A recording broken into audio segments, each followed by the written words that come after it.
Bismillahirrahmanirrahim. Assalamualaikum warahmatullahi wabarakatuh. Alhamdulillahirabbil alamin. Wassalatu wassalamu ala asrofil anbiya'i wal mursalin wa ala alihi wa sahbihi ajmain amma ba'du.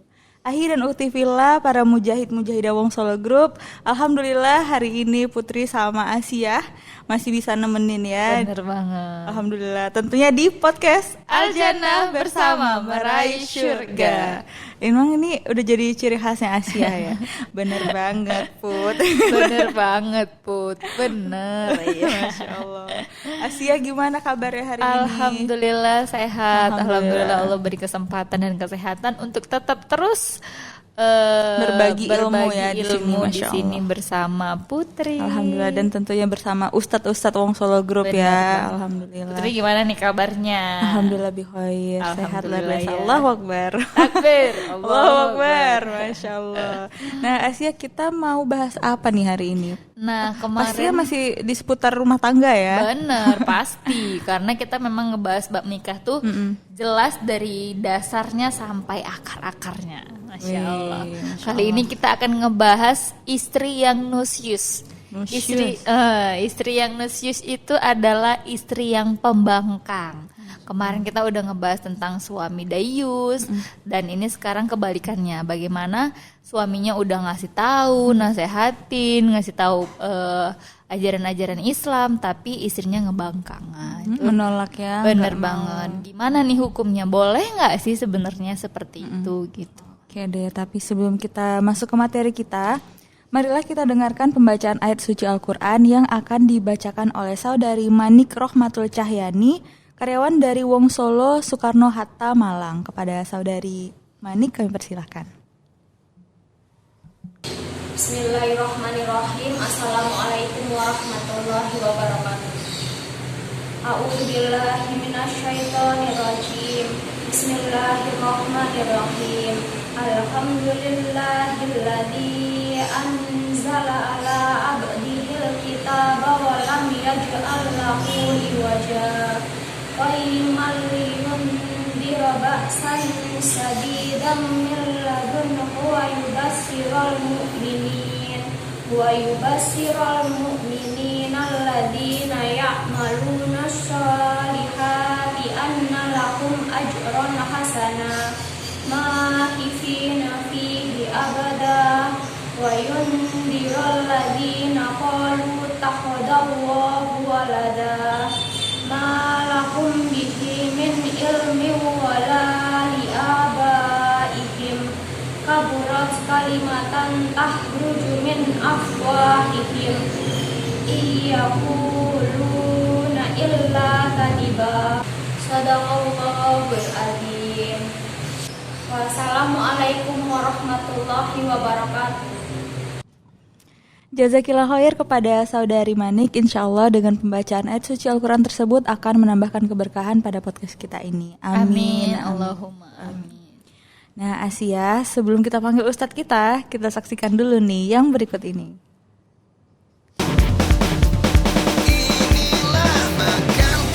Makanku merupakan makanan sehat siap saji masa kini pertama di Indonesia yang dilengkapi dengan pemanas. Makanku didesain praktis, anti ribet, karena penyajiannya yang cepat dan mudah dibawa kemana saja. Makanku cocok untuk kebutuhan emergensi seperti bencana alam, hiking, traveling, eksplorasi geologis, TNI Polri, umroh dan haji. Terdapat dua varian makanku. Yang pertama, ada makanku dengan pemanas yang di dalamnya dilengkapi dengan heating pad sehingga bisa memasak tanpa api dan kompor. Yang kedua, ada makanku festival yang dimasak dengan microwave, rebus, dan kukus. Makanku sehat karena menggunakan bahan baku pilihan, nasi, dan telur organik yang kaya akan omega 3. Makanku dapat awet, tahan lama, walaupun bukan makanan frozen, dan tidak perlu dimasukkan ke kulkas.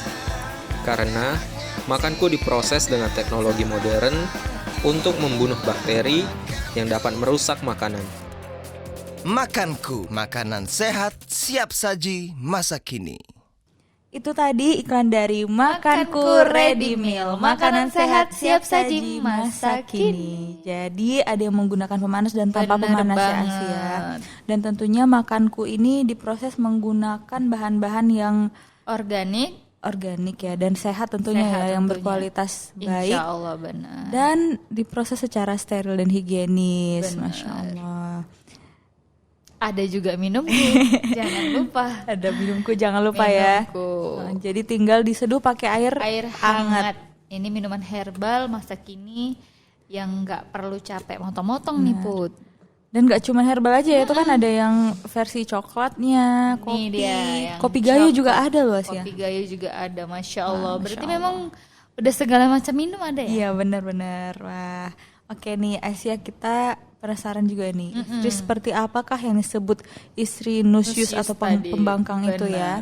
Langsung aja kita ditemani Kita sama Ustadz ditemanin siapa nih? oleh Ustadz Abu Umar. Masya Allah, langsung aja kita panggil ya Iya. Ustadz Abu Umar. Dipersilahkan menduduki kursi dingin. Kemarin kita ngebahas tentang Waalaikumsalam Ustadz. Waalaikumsalam Ustadz. Silahkan Ustadz. Udah Ustadz, udah nyaman? Alhamdulillah Mau sudah. dihujani gitu ya, hujani. Udah siap menjelaskan? Insya Allah. Horor ya, Masya Allah. Kemarin kita sama Ustadz Abu Umar ini bahas yang damai-damai nih. Benar. Mendamaikan Betul, ya, mendamaikan Masya Allah. Islah ya. Islah, Masya Allah. Ustadz, ini kita mau bahas tentang istri yang nusyus ya Ustadz ya. Subhanallah ya. Gimana Insya sih Allah. itu Ustadz, istri yang nusyus itu seperti apa Ustadz? Ya. Bismillahirrahmanirrahim. Assalamualaikum warahmatullahi wabarakatuh. Alhamdulillah wassalatu wassalamu ala Rasulillah wala haula wala quwata illa billah. Asyhadu an la ilaha illallah wahdahu la syarikalah wa asyhadu anna Muhammadan abduhu wa rasuluh. Alhamdulillah kembali diberi kesempatan untuk mengisi podcast Al Jannah ya. Al Jannah ya. Pada podcast kali ini materinya terkait dengan istri nusus ya. Jadi nusus sendiri kan maksiat ya. Jadi maksiatnya istri gitu ya. Menurut definisi di kitab Al-Fiqh Al-Manhaj ala Mazhab Al-Imam Asy-Syafi'i, nusus istri ini adalah sikap membangkang istri ya, di mana telah ditampakkan di depan suami ya, dengan tidak mentaati suaminya gitu, tidak mentaati suaminya ya, sehingga ini dianggap sebagai nusus ya, karena mentaati suami ini kan kewajiban yang diberikan Allah Subhanahu wa taala kepada seorang istri terhadap suaminya itu kan. Nah, Imam Adz-Dzahabi mengategorikan nususnya seorang istri ini sebagai sebuah dosa besar. Nah, ini kan. Maka hati-hati kepada para istri ya, ketika bergaul dengan suami maka harus berhati-hati ya. Taatilah para suaminya gitu ya. Apapun keadaan suaminya ya, karena memang saat ini kan begitu kompleks ya. Ada suami istri yang semuanya bekerja gitu kan. Ada yang istrinya mungkin gajinya lebih tinggi daripada suaminya, ataupun dari segi wajah gitu kan, istrinya suaminya wajahnya biasa tetapi istrinya cantik. Nah, ini kan sesuatu yang diberikan kelebihan terhadap seorang istri. Tapi jangan sampai itu tidak mentaati suaminya ya. Ya, karena nanti bisa jadi nanti istrinya akan nusus gitu kan, membangga terhadap suami dan dikategorikan sebagai sebuah dosa yang besar gitu ya. Ya, maka hati-hati terutama ya Mbak Asia, Mbak Putri ya. Ya, karena dalam kehidupan keluarga ini kan begitu kompleks ya, baik terkait dengan ekonomi tadi ya kan, sesama-sama kerja gitu kan. Di Wong Solo Group kan banyak ya, antara suami istri yang bekerja di Wong Solo Group menjalin suami istri gitu kan ya, ada yang mungkin Alhamdulillah gajinya lebih banyak tinggi. yang dapat jodoh di Wong Solo Betul, ya. ya. Ladang pahala juga ya, mengumpulkan, menyatukan orang-orang, menyatukan jodoh-jodoh. Bisa jadi istrinya gajinya lebih tinggi, ya kan, suaminya gajinya lebih rendah, ya, tapi jangan sampai itu menimbulkan kesombongan dalam diri seorang istri, gitu kan, dalam rangka untuk mentaati suaminya. Ya itu Ustaz. Jadi memang benar ya Put, kita aja disuruh taat sama suami, sholat, terus puasa, pilihlah surga dari pintu yang, masuklah ke dalam surga dari pintu yang mana saja kamu mau. Kenapa? Itu maksudnya masuk ke dalam 3 kategori itu gitu loh. Terus Berarti memang taat dengan suami itu hal yang besar kewajiban nih, gitu, selagi suaminya tidak menyuruh kepada yang kemaksiatan. Kalau memang selagi suami nyuruh, sayang jangan keluar ya, iya, sayang jangan, please lah yang kali ini aja gitu, jangan ada bantahan gitu maunya. Tapi walaupun memang kebelet kepengen apa namanya, iya, gitu. Tapi memang ini kadang susah ya Ustadz, karena kita ngerasa aduh pengen kok, masa dilarang-larang gitu, kayak hal-hal kecil, saya nggak usah masak ya hari ini, aku pengen dilus-elus misalnya gitu. Maksudnya pengen ditemenin gitu, pengen ditemenin gitu, tapi dia masak nggak masak sih gini, udah nggak usah masak, tenang aja gitu, tapi dia tetap masak, padahal itu yang kecil-kecil mungkin bisa sampai pada tahap yang lebih besar ya Ustadz, yang tutup aurat dia nggak mau dan lain sebagainya. Nah Ustadz, ini perbuatan apa aja sih Ustadz yang termasuk dalam kategori nusyus itu tadi Ustadz? Iya, jadi apa sih yang terkategori itu perbuatan nusyus seorang istri ya. Nah, di sini dikatakan bahwa apa namanya, seorang suami itu kan seorang istri itu harus mentaati suami ya. Jadi ketika suami bekerja keluar rumah gitu ya, maka ketika suami mengatakan bahwa kepada istri untuk tidak keluar rumah selama suaminya itu bekerja, maka ini harus taati. Nah, ketika istri itu membangkang, maksudnya tidak mentaati apa yang telah diperintahkan oleh suaminya, maka ini dianggap nusyus. Jadi nekat apa namanya, keluar rumah seperti yang tadi Mbak Asyah bilang itu kan, kepingin apa namanya, kumpul-kumpul sama teman-temannya karena ada mungkin reuni kan, sedangkan suaminya itu meminta kepada istrinya untuk tetap di rumah gitu kan, kecuali mungkin hal-hal yang sudah biasa itu kan, mungkin mau beli garam atau beli apa namanya, belanja di tetangga itu kan, itu sudah menjadi hal kebiasaan yang mungkin sudah izin itu kan, dan itu suami sudah memaklumi itu. Tetapi kalau keluar rumah yang tidak biasa, tanpa seizin suami, maka ini bisa nanti dianggap nusyus ketika suami sudah memerintahkan, ketika suami bekerja keluar rumah untuk tidak meninggalkan rumah istrinya, maka ini bisa dianggap sebagai nusyus. Nah, gitu kan, keluar rumah tanpa izin suami. Kecuali kalau sudah telepon suaminya itu kan, Bi atau Bapak, Umi mau keluar rumah, mau apa namanya, silaturahmi dengan adik atau kakak itu kan. Kalau suami mengizinkan ya silakan. Tetapi kalau suami tidak mengizinkan ya jangan dilakukan ya, karena kan memang harus izin dari suami. Ini merupakan suatu ketaatan istri terhadap suaminya. Nah Ustadz, misalnya kondisinya ya kan, kita lagi buru-buru gitu kan Ustadz, kita tanya suami, misalnya kita telepon nggak angkat misalnya, terus kita SMS nih, kita WA nggak dibaca juga. Yang izin dulu ya tahan. Itu enggak kan, misalkan kondisinya tadi misalkan urgent gitu kan Ustaz. Itu gimana Ustaz? Apakah kita gimana baiknya mengambil jalan tengahnya tetap gitu? Ditahan ya Ustaz, karena jadi, yang urgennya kayak dilihat seperti apa dulu. Nah, ketika urgennya mungkin anak sekolah yang biasanya dijemput oleh driver atau apa namanya, ojek langganan, ternyata kok enggak pulang-pulang, ini kan sudah waktunya pulang sekolah enggak pulang-pulang gitu kan. Maka ketika izin mau keluar jemput anaknya, karena biasanya kan sudah diantar jemput ya. Nah, ini kan harus izin kalau mau keluar itu kan, ternyata suaminya enggak bisa dihubungi, SMS enggak dijawab, ya enggak apa-apa, karena ini kan apa namanya, bentuknya urgent.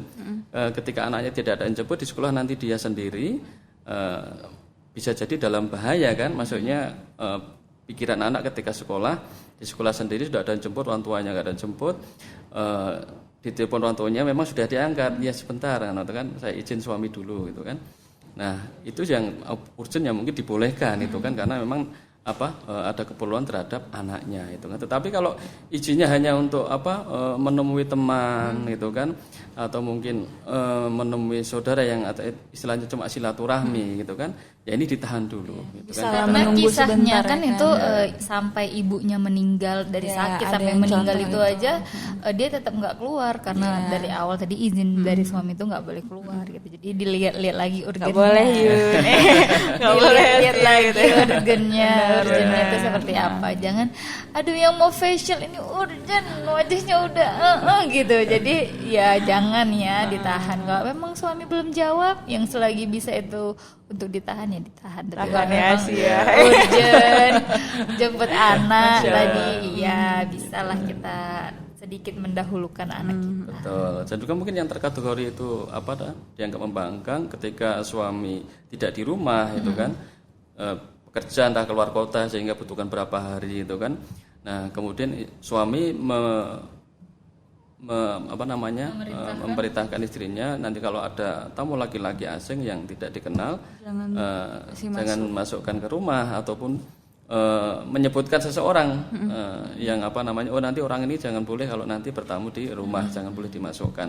Ya maka ini amanah ini harus ditaati gitu kan. Ketika tamu datang yang tidak dibolehkan oleh suaminya untuk masuk ke rumah, ya jangan diminta untuk masukkan di rumah. Karena ini kalau ketika dimasukkan di rumah ya ini bisa dibilang sebagai bangkang nusus gitu kan, nususnya itu terhadap suami gitu kan. Karena suaminya juga udah jelas-jelas bilang ya jangan jangan Kalau dimasukkan. selagi aku diizinkan. pergi gitu jangan terima tamu laki-laki. Apalagi terima gitu. asing, laki-laki asing gitu kan, yang Biasanya tidak dikenal. terima laki-laki asing enggak laki asing sih, maksudnya terima laki-laki siapapun itu biasanya gitu betul, ya. ya. Karena demi menjaga fitnah juga kan Ustaz. Betul, Karena ya. kan dia sendiri di rumah, nanti misalnya teman-teman suaminya datang nggak tahu suaminya keluar kota gitu. Iya, betul. Karena segan atau apa selain sebagainya Menjadi diterimanya fitnah, malah ya. jadi fitnah. Fitnah. Ya, alhamdulillah itu tadi ya, tentunya peraturan-peraturan syariat-syariat yang Allah kasih ini sebenarnya untuk menjaga diri kita sendiri Iya, gitu. benar ya. banget. Jadi jangan kita malah yang tidak menghargai diri kita, sementara Islam sendiri sudah mengangkat harkat martabat wanita. Iya. Terus gini, kalau kita kan mungkin sama-sama kerja ya, istri kerja, suami kerja, pulang kerja itu udah capek ya, belum nanti ngurusin anak, nyiapkan makan itu kan, sehingga istirahatnya kurang, tidurnya kurang. Nah, ketika suami itu meminta untuk dilayani dalam hal ini adalah hubungan suami istri, maka istri ya harus mentaatinya, tidak boleh nolak walaupun capek, karena ini konsekuensi gitu kan. Ketika istri kerja, suami kerja, menolak tanpa alasan yang syar'i gitu kan, maka ini dianggap sebagai sebuah nusus gitu kan, sebagai nusus. Jadi hati-hati, memang tidak boleh tidak patuh sama suami dalam keadaan apapun ya Ustaz. kecuali kalau untuk kecuali bermaksiat dalam ya. maksiat. Iya, benar. Banyak kejadian kan Iya, di benar. teman-teman kalangan karyawan, Iya, termasuk di benar. dalam grup itu kan, masalah ini sehingga meretakkan hubungan. Karena itu keluarganya. tadi nggak paham agama satu ya. sama lain, jadi Nggak sesuai syariat juga ya. gitu. Jadi ya udahlah, nggak apa-apa lah gitu. Orang cuma kesini masuk nggak boleh gitu, masuk kesini nggak boleh ya, tapi tetap harus izin. Kalau nggak boleh ya nggak boleh gitu. Masya Allah. Oke deh Ustadz Asia, sebelum kita lanjutkan nih, kita saksikan dulu yang berikut ini.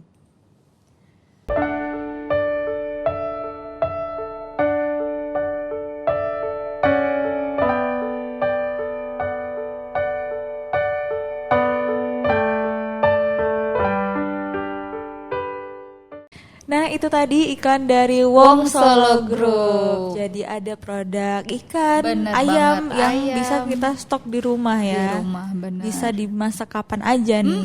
Tinggal digoreng, rasanya tetap sama seperti di outlet, seperti kita makan di tempat, dan ada sambelnya pastinya. Nggak ketinggalan tuh, nggak boleh Bener ketinggalan banget. sambelnya. Karena nggak enak makan ayam goreng terus Nggak ada tanpa sambel. sambelnya ya. Bagaikan makan sayur tanpa garam. Asik. Ada yang kurang gitu kalau nggak pakai sambal Bener, itu. iya, apalagi orang Medan Ustaz. Kalau nggak ada sambal, aduh, kayaknya nggak usah makan gitu. Ya. Nggak greget ya. Bener. Masya Allah. Masya Allah. Nah Ustadz, apakah ada yang mau ditambahkan nih Ustadz terkait materi ini? Ya, jadi terkait dengan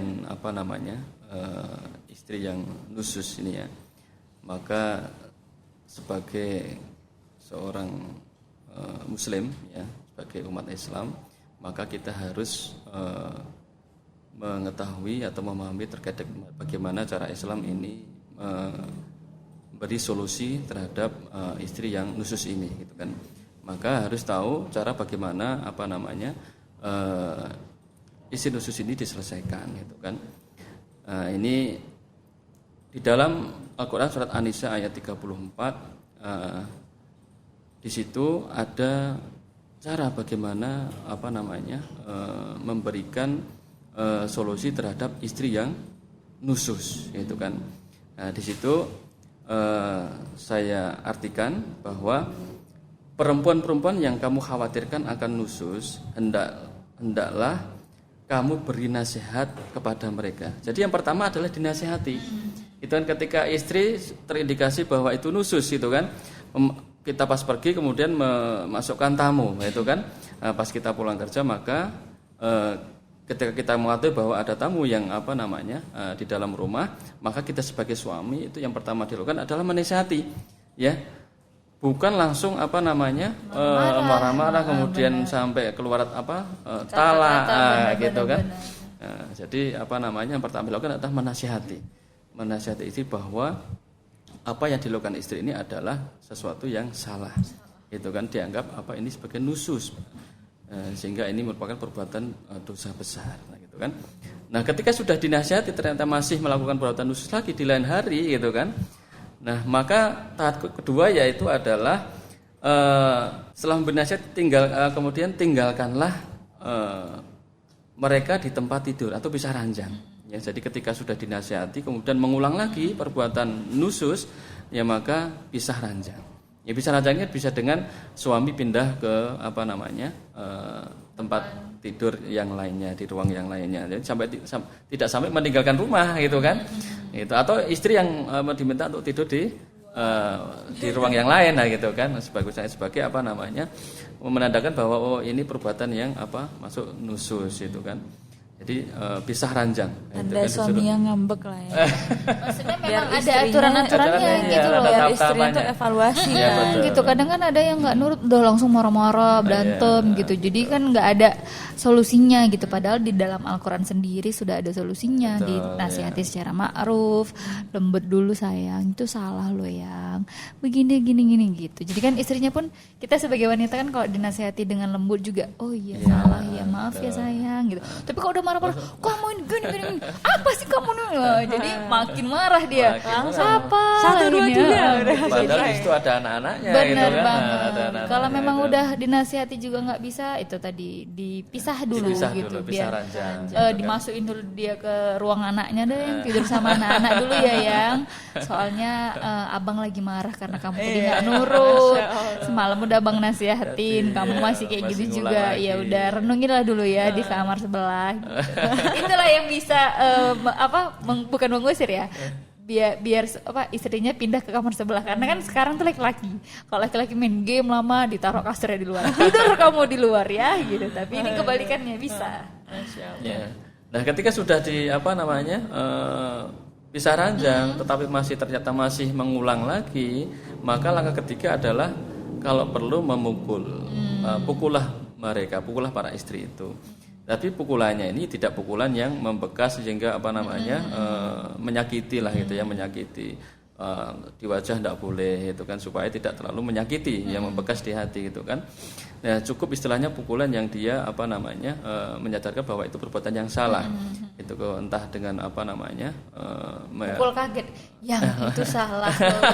Yang itu salah loh gitu. Jangan pakai martil ya. Kacau, mohon maaf. Macam nanti sakit itu kan, sakit ini kan membekas nanti malah gitu kan, membekas sakitnya. Ini tidak boleh. Jadi pukulan yang tidak menyakitkan. Ini sebagai peringatan terhadap solusi dari Islam itu emang udah jelas loh Put. Ada larangannya. Ini larangannya. Tapi ada juga solusinya gitu. Jadi kita udah apalagi Al-Quran itu adalah pedoman hidup kita. Udah jalannya sesuai dengan Al-Quran aja. Itu jadi syariat ya. Bener banget. Gak usah di luar-luar malah makin rumit nanti. Bener. Kalau di luar syariat gini. nggak ikut syariat bingung Islam. sendiri. Bingung sendiri. Ini boleh nggak sih? Udah ikut syariat Islam, ini loh aturan-aturannya, ini solusinya juga. Jadi kita nggak digantungin gitu aja ya kan? Bukan digantungin, ini nggak boleh. Terus jadi harus kayak mana gitu? Ini solusinya gitu. Jadi nggak digantung. Benar. Nah, terus di situ dilanjutkan ayatnya. Tetapi jika mereka para istri itu mentaatimu, maka janganlah kamu mencari-cari kesalahan untuk menyusahkannya. Ya, jika istri sudah mentaati ya sudah, maksudnya jangan cari lagi kesalahannya. Istri gitu kan. udah Yang masalah ya sudah, gitu kan. Suaminya masih cari aja, ada. Jadi itu suami yang masya Allah berarti saya, suaminya yang harus kita nasihati. Sayangku apa salahku rupanya? Kasih dicari aja masalah-masalah yang kecil-kecil. Padahal sudah mentaatinya, itu kan. Semua perintah ditaatin. Masa udah ngurus anak, udah nyuci juga, apa lagi dicari?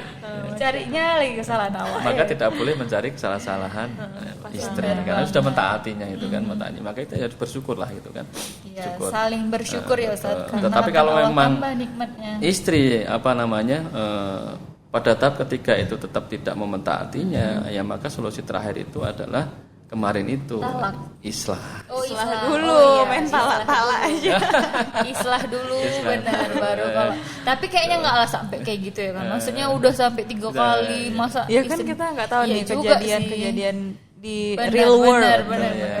Tapi ya semoga lah kita mujahidah khususnya ukhti di rumah, saudari-saudari di rumah insya Allah dijauhkan dari hal-hal yang seperti ini. Insya Allah kita taat sama suami aja, taat suami, puasa, sholat.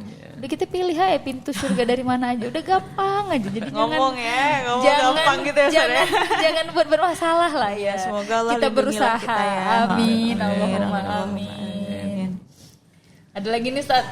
Pas Ustaz, udah itu dia. Enggak ya, itu aja cukup ya. Karena kesimpulannya tadi pas dia solusinya. Ya, benar. Tadi Ustaz udah jelasin ini enggak boleh, ini enggak boleh. Solusinya ini loh. Gitu. Masya Allah. Kita akan mendengarkan pembacaan doa yang akan dibacakan oleh Saudara Erdi Suherdi. Beliau adalah karyawan kaki 5 Soekarno-Hatta, Bandung. Kepada Saudara Erdi kami persilahkan.